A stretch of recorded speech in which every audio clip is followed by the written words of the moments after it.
Strange Studies of Strange Stories.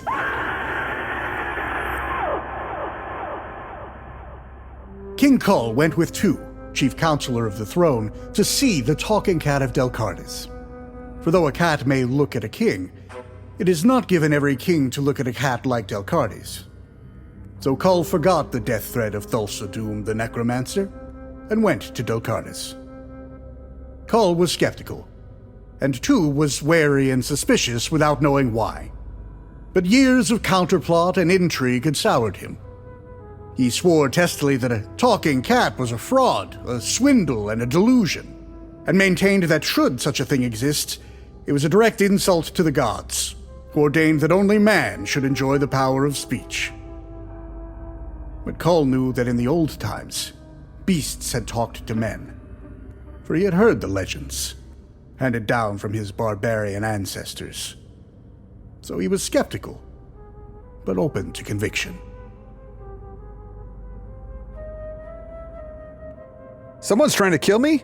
Who cares about that? I gotta see this talking cat. My friend, you just hit on exactly why we're covering this story. Things are heavy all over the real world. I think we could all use a break, even if it's only in our own minds. King Kull, take me away! Welcome to Strange Studies of Strange Stories, where we're gonna go way, way back into the fictional world created by Robert E. Howard, a kingdom ruled by the mighty Kull. In this week's story, Delcardes Cat. Who was that reader? We've got Travis Bedard back in the reading cockpit, blasting out fantasy literature like so many lasers. You know Travis from The Damp Man. I do. And more recently from The Sword of Spartacus. He's a wonderful actor here in Madison, and he's always busy, so I'll link out to his current theatrical endeavors in the show notes. Thank you, Travis. I also want to thank one of our patrons in particular for recommending this story. We hear from him here and there on the feedback shows as Wolf Mungus, but his real name is Trent Hackenberry, which I think is another case of nominative determinism. There's no way you grow up with a name like Hackenberry and don't get into sword and sorcery tales. We're always happy to do a Kull story, Proto-Conan the Barbarian. In fact, I believe it's uncovered in one of Howard's tales that he is Conan's ancestor. Oh, yes. But the character appeared first, and so is really linked to the origins of the sword and sorcery genre. That's not entirely why Trent suggested the story, though. He'd written in about it previously, and we put it on the Thulsa investigation list, but he wrote again recently. As I just finished catching up with the recent comments show, you mentioned you needed either a 5-star or a 1-star story to work with. So here I am again, suggesting Delcardes Cat. There is some solid Robert E. Howard action with Kull battling under a mystic lake, almost reminiscent of Beowulf, not to mention an encounter with some extra-dimensional beings, almost like something out of an Elric story. But the catalyst for all this is a ridiculous setup in which Kull is tricked into thinking a normal house cat can talk, and he just will not stand for it. You also get an appearance by Thulsa Doom, whose name was used in the Conan film for the sorceress character. Yes. As I believe you are aware, Kull was just sort of a test run for what would become Conan, so there are a lot of rough elements to some of his stories. But I think Kull still makes for an interesting character. Despite being a savage himself like Conan, Kull is a much more introspective character. There certainly was room for some Thulsa in February because we're doing a grab bag of stories this month. And in honor of this suggestion, actually, we're going to keep them in a cat theme. So multiple genres, but some way referencing cats. More on that at the end. We covered a Kull story back on episode 509 of the H.P. Lovecraft Literary Podcast. That was the Shadow Kingdom.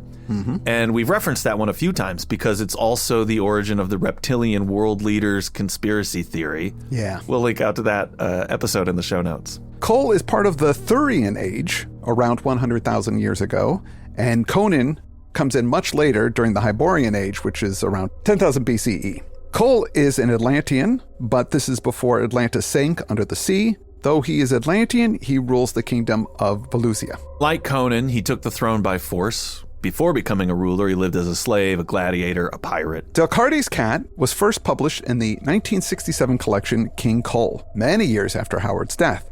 Lynn Carter edited/co-wrote the story, I think. I'm not sure. I had a hard time finding out the details about the rediscovery and re-edit of it. Howard changed the name to the cat in the skull after he decided to add Thulsa Doom to the story. Okay. Weird Tales rejected it, but the name was changed back to Delcardes Cat for the inclusion in the collection King Kull. We know that Howard wrote a draft of this around 1928. Since there is evidence of this submission, I'm going to guess that Lynn Carter's editing is light.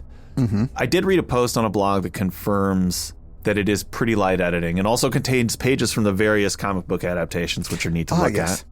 Again, we'll link out to that in the show notes. Let's get into the story. Our tale begins with Kull going to see this noblewoman, Delcardes. He is accompanied by his advisor, Tu, who really seems to be the voice of reason in this story. The spelling of that is T-U. When I read your note just there that he's the voice of reason in the story, I was going to add, and he also sort of represents the reader. Then I looked at the name again, which is just Latin for you.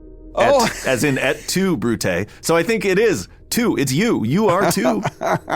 You are the voice of reason in the story. Thulsa Doom, who we've heard of before in the Conan film, he was played by James Earl Jones. Even though the character in the film was called Thulsa Doom, he seems to be much more like Thoth Iman, a set-worshipping sorcerer, than the guy that we actually get in this story. Because this guy's pretty different. Yeah, this is Howard trying out a cool name, and it was lifted and reapplied for that Conan movie. But this is a different villain than handsome James Earl Jones, who can melt butter with his gaze. In fact, this Thulsa Doom, I think, is the origin of a much more famous villain in media. I think you're right. Another thing we could talk about near the end. Well, as you heard in the opening, Kull doesn't give two poops about Thulsa Doom when there's a chance to see a talking cat. Tu tells Kull that this is either a hoax or it's just evil. Either way, it's not worth going to see. And Kull's like, no, I want to see a talking cat. Why is Kull so cat crazy? He's just an open-minded ruler, which unfortunately can also mean gullible in many instances. Clearly, there are versions of fairy tales and things like Aesop's fables in the past of this land with lots of talking animals. And he thinks, well, that's in our history. Maybe there's something to it. This might be a little like The Men Who Murdered Muhammad last month, where the theme was the skewed perspective that makes a person a genius in one field might also cause them to act foolishly in another arena. Sure. Okay, I see that. King Kull has probably found success in the past by investigating odd things. They do live in a world where monsters are real. True. So maybe if you're a fighter like he is, it might be a good quality to be open-minded in terms of expecting the unexpected. Sure. But that's true. I could see that. That can lead to some political problems. But a talking cat, that's something you could send a guy to go check out. You know what I mean? He wants to see it for real. He wants to see it. It would be a dream come true. When they get to Delcardes' place, we find out that Kull isn't really interested in women. This took me aback for a second, but I quickly realized what they meant is that he's not interested in romantic or emotional relationships with women. Sex is something else, and I think anything more than that is just a distraction from his kingly duties. Very unlike Conan in this respect. And I think this holds with his character throughout the Kull stories, unless I'm mistaken. He'll help other couples get together before he'll think of his own romantic satisfaction. Yes. He just doesn't have time for that noise. War and conquest held his attention, it says, together with keeping his feet on the ever-rocking throne of the ancient empire and the task of learning the customs and thoughts of the people he ruled. So he's trying to be good at his job and doesn't have time to be fooling around. That said, Howard does know his audience. Delcardes lounged with supple ease upon her silk couch, like a great, beautiful feline, and looked at Kull from under long, drooping lashes, which lent unimaginable charm to her narrow, piquantly slanted eyes. Her lips were full and red, and usually, as at present, curved in a faint, enigmatical smile. Her silken garments and ornaments of gold and gems hid little of her glorious figure. To Kull, Delcardes was a mysterious and queenly figure, alluring, yet surrounded by a haze of ancient wisdom and womanly magic. To Tu, she was a woman, and therefore the latent base of intrigue and danger. The cat lolled on a silken cushion on a couch of her own, and surveyed the king with inscrutable eyes. Her name was Seremis, and she had a slave who stood behind her, ready to do her bidding. A lanky man who kept the lower part of his face concealed by a thin veil, which fell to his chest.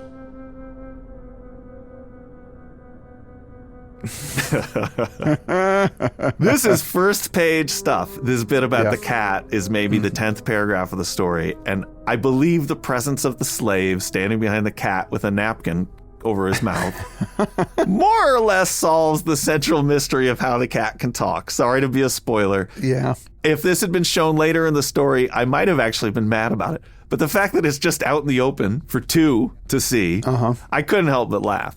Delcardes is not interested in Kull either. She needs a favor. She wants to marry a commoner, Thulsa Doom. And it's not Thulsa Doom like in disguise, which I thought maybe it would be. Unfortunately, she can't marry him because Valusian law dictates that she can't, not without the permission of the king. Kull says, in Atlantis, men and women marry whom they please and none else. 2 says, look, Kull, you can't let her. You do that and a bunch of people are going to get mad and then we're going to have to deal with a war. It's just not worth it. Tell her to get over it. Delcardes says, look, think it over. Anyway, get to know my talking cat, Seremes. Seremes is very old and very wise, seemingly. The cat's lips don't move when it talks. It just projects speech. Right, so it's a telepathic cat as well. I'd be mad right there. What do you mean? I was expecting it doesn't speak. I thought I was going to get some Puss in Boots kind of thing going on here. The cat says that it is older than the cities and older than Thulsa Doom and has great powers to see into the future and into the past. The cat says, remember that note that you lost? It accidentally fell into your scabbard, and it's still there. Kull pulls out his blade, and the note drops out. What? 2 leans over and goes, Kull, this is a trick. This is Huckster 101 stuff. Kull, he's totally on board with this talking cat, much to 2's chagrin. 2, none saw me hide that letter, he says, for I myself had forgotten. Lord King, any spy might... Spy? Be not a greater fool than you were born to. Shall a cat set spies to watch me hide letters? That is the worst to have to wither under a stupid comment like that. But 2 does. He sighs. It says, as he grew older, it was becoming increasingly difficult to refrain from showing exasperation toward kings. The fact that Kull is an idiot about this, I think, is supposed to be obvious. I mean, to me, this feels like anger at people who fall for obvious tricks, at anger at having to answer to fools. Gosh. The way that Kull lays out his reasoning in particular struck me. There is some trickery, 2 stubbornly maintained. Man talks, beasts may not. Not so, said Kull, himself convinced of the reality of the talking cat, and anxious to prove that he was correct. None denies that beasts talk among themselves. Many a night have I lain on the slopes of the forest-covered hills, or out on the grassy savannas, and have heard the tigers roaring to one another across the starlight. Then why should some beast not learn the speech of man? There have been times when I could almost understand the roaring of the tigers. The tiger is my totem, and is taboo to me save in self-defense, he added irrelevantly. 2 squirmed. This talk of totem and taboo was good enough in a savage chief, but to hear such remarks from the king of Valusia irked him extremely. The way Kull explains this by saying, I can imagine it's true, so why shouldn't it be true? There's something about that which seems very much like, if we evolved from apes, then why are apes still around? You know, or something I'm seeing with my own eyes isn't true because I can imagine that somebody would fake it, actually, is something that happens now, too, where they go, that's AI right away. Yeah. Saying why not is fine and being open-minded is fine, but when you write proofs for things using only your own mind and imagination, all you're doing is trying to back up something you already believe. Yep. And that's embedded in the text. It says, convinced of the reality of the talking cat and anxious to prove that he was correct, he comes up with a bunch of stuff. That says it all about the type of reasoning that Kull is doing here. Kull asks Delcardes if he can take the cat back with him, and she says, look, I don't own the cat. The cat's my guest. She goes where she pleases. So Kull asks Seremes, the cat, if she will come stay with him for a while, and she agrees. So Seremes the talking cat came to the royal palace of Valusia. Her slave accompanied her, and she was given a spacious chamber lined with fine couches and silken pillows. Over time, Kull gets really into this cat, and they debate philosophy, and they have a long and interesting conversation about fate. Kull finds some of the stuff that she's saying a bit inconsistent, but she seems really smart and very confident, so maybe she's just talking over his head. He also notes that the cat is always attended by that servant, whose name is Cthulhos, standing by very quietly and he doesn't move much at all. And he also always wears a veil. He's always got that veil on, yeah. Come on, Kull. You're better than that, man. The servant's name being Cthulhos. K-A-T-H-U-L-O-S. Again, we know that Howard probably wrote the draft of the story around 1928, which is when Lovecraft's Call of Cthulhu came out. Mm-hmm. So were they batting this character name around? And I got to check with Voluminous. Do they have a letter where they say, listen, you try a space monster with a tentacle mouth. I'll try a slave ventriloquist with a napkin mouth, and we'll see who gets traction at Weird Tales. Well, maybe it was one of these where he read it and goes, I kind of like that name. And then when he was coming up with names for characters, he goes, yeah, I'll call this guy Cthulhu. Well, that's 2 on the money. Cthulhos. Cthulhos actually shows up again in Howard's 1929 novel, Skullface. And I got this from the Lovecraft wiki about Cthulhos. Cthulhos of Atlantis is a character created by Robert E. Howard for his novella Skullface, a revived dark sorcerer from Atlantis who becomes the head and high priest of a worldwide secret cult centered in northern Africa. He is also known to his followers as the Scorpion, son of the ocean, Skullface, or more commonly, the Master. It says revived dark sorcerer. I think that takes place in the modern day that Cthulhos shows up. Oh. The article continues, he might also be related to or synonymous with Lemur Cthulhos, mentioned in H.P. Lovecraft's The Whisperer in Darkness. Oh, right. From 1931. While writing that story, Lovecraft told Howard in a letter that he was planning to reference Cthulhos in some future black allusion.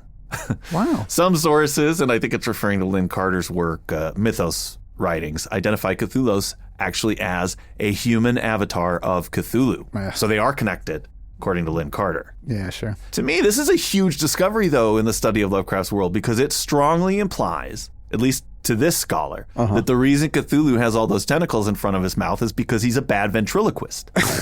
He wants to throw his voice, wants to fool his friends, have fun at parties, but what's a Cthulhu going to do? Study how to make consonants with his mouth closed? Practice in a mirror? No. Hell no.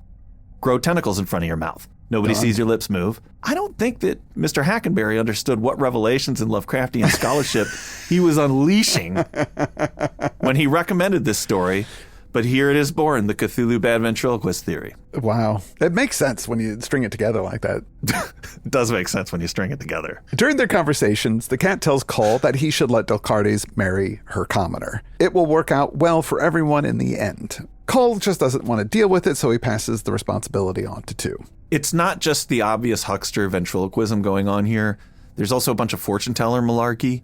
Kull is asking basically of the cat, if you can see the future, why not just tell me exactly what to do so I can make better decisions as a ruler? There's a decent sized passage about it where they have this debate. And the cat says, you see, Lord King, that our powers must have limits, else we might grow too powerful and threaten the gods.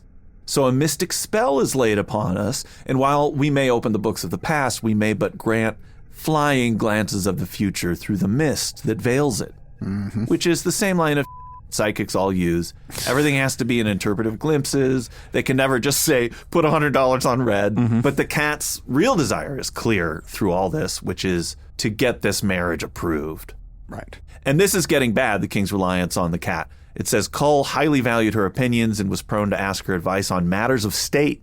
Still, Kull found that what she advised usually coincided with his private wish as well, and he began to wonder if she were not a mind reader also.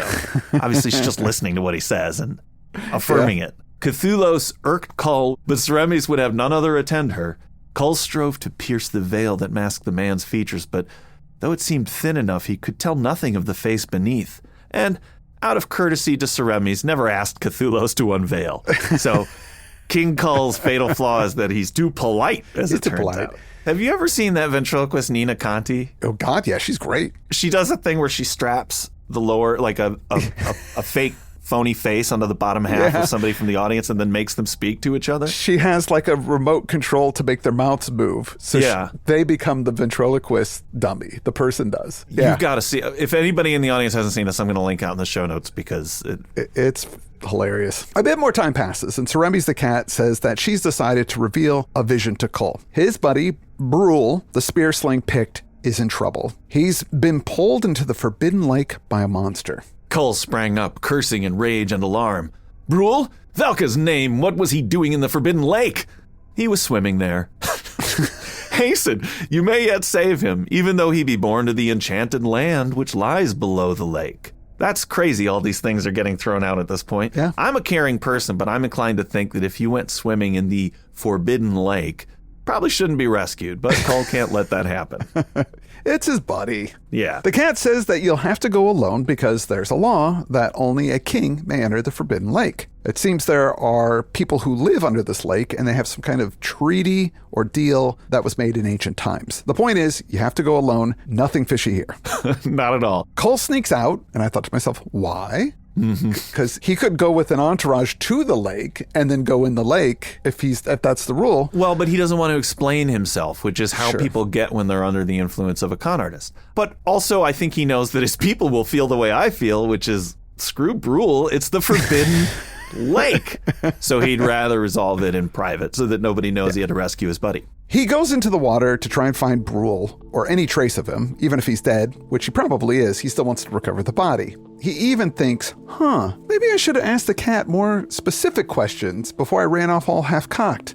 Oh well, it's a trippy lake, and at the bottom there's this strange stuff. Kull bent closer. The floor was covered by a sort of short moss-like substance which shone like white flame. It was as if the lake bed were covered with myriads of fireflies which raised and lowered their wings together. And this moss throbbed beneath his feet like a living thing. I actually really liked the writing here. Yeah, the lake cool. was scary and mystical, and he's diving in there with just a sword and a loincloth held up by a girdle, just how I like to swim over at the Y. So is relatable in that way, too. I wear a swim cap at the Y as well. I'm not an animal. But this is very much a Beowulf scene. As you remember in Beowulf, he had to go down underwater and fight monsters. He's so tough he can just run around under there for a while. I think there is some business in here that says he's got better lung capacity because he's an Atlantean. Yeah. Although this is pre-cataclysm, Atlantis isn't underwater, so it's not like they're an aquatic people yet. I didn't quite understand that, but He's just awesome. he's just awesome, and he's swimming around in there looking for his buddy. The colors in the water change a bit, and Kull can see that there are some bad signs. Skulls on the floor of the lake, and then pow, he's attacked by a huge octopus. But it's not an octopus, it has legs like a man, along with the tentacles, and a semi-human face. That sounds scary and powerful. To you maybe, but Kull, he just stabs it dead right away. Oh my god! Some action, but no Brule. Kull goes back to looking for him, and then bam, oh no, a water spider attacks him. Okay, so this is the big fight. Oh, no, actually it's not. He quickly dispatches the water spider. A bunch of water spiders aren't a problem for Kull. Kull resumes his search, and then bam, attacked again. It came from behind, and Kull, warned by some primal instinct, whirled just in time to see a great form loom over him.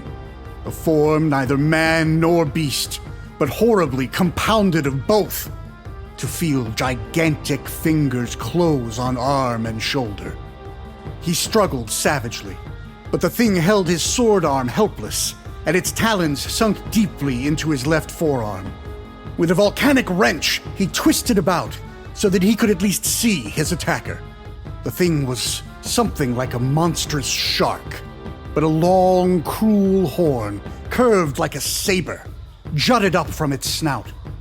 It had 4 arms, human in shape, but inhuman in size and strength, and in the crooked talons of the fingers.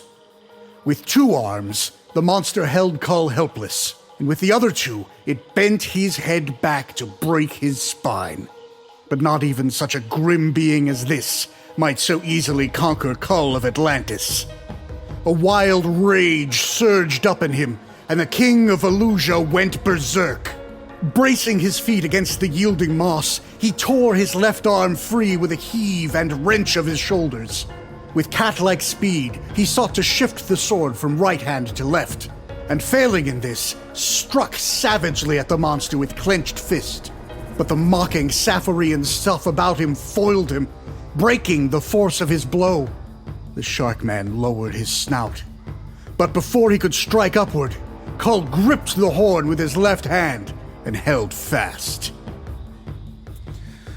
This is some cool fighting here. Yeah. I'm glad we're finally getting some of this, but this is not a good situation for Kull because he knows that he's going to run out of air. And the monster seems to understand that as well and is just trying to keep him underwater. Correct me if I'm wrong, this is our first Shark Man on the show. Ooh, yeah, I think you're right. Maybe not our first octopus man, but I'm pretty sure this is the first shark man. Yeah. This is really a landmark story in our scholastic pursuits.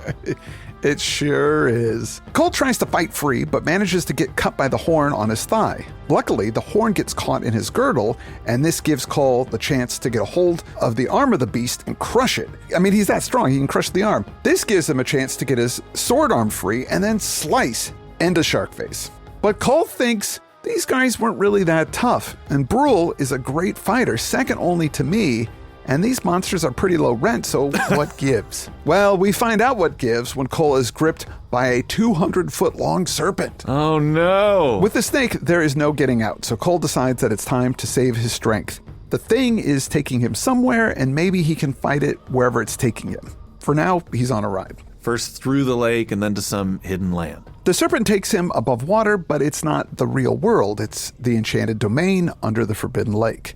It's a cyclopean black stone city lit by unearthly black light. Another plus for this story, I thought it was about a talking cat, but then there's this snake and a shark man, and then boom, we're in this whole underwater world with a bunch of whispering, pale, creepy lake men on the shore with these luminous eyes. The boss of these guys, the Lake King, who has a beard, comes up to Kull and gives him the what for. You're here to invade. Your kind are always invading. Lake folk once warred with men and cursed the lake so that no one would return alive. We are immortal and we are awesome. Kull says, look, man, I'm just here for my bud, Brule. First, they try to use some magic on Kull to contain him, but it doesn't work. It says that he's too raw and uncivilized for their decadent charms to work on him.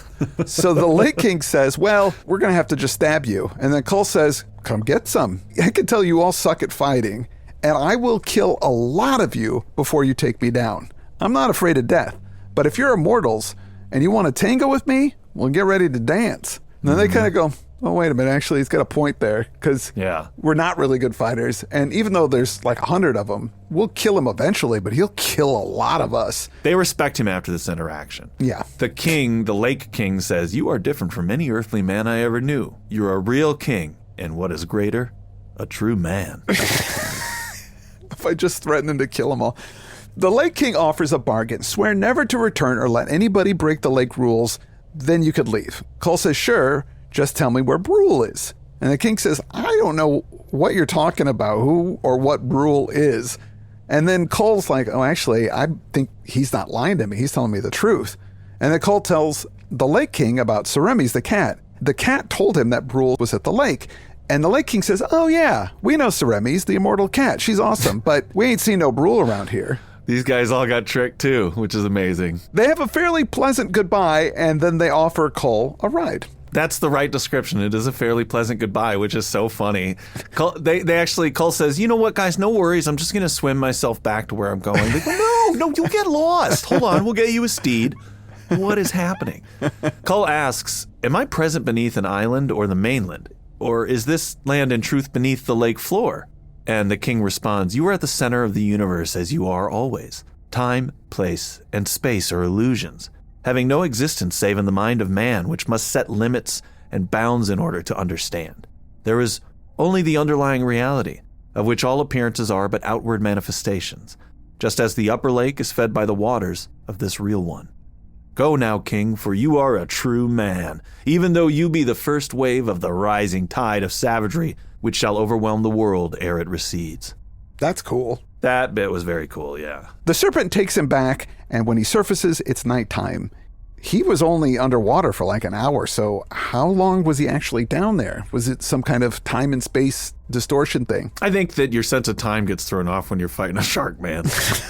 Kull returns to find the palace in an uproar. Two and the other counselors are yelling at each other. Cthulhu is missing. Seremes the cat is just sitting there, ignoring everybody and not talking. Not talking, huh? Kull yells at the cat, why did you lie to me? Where is Brule?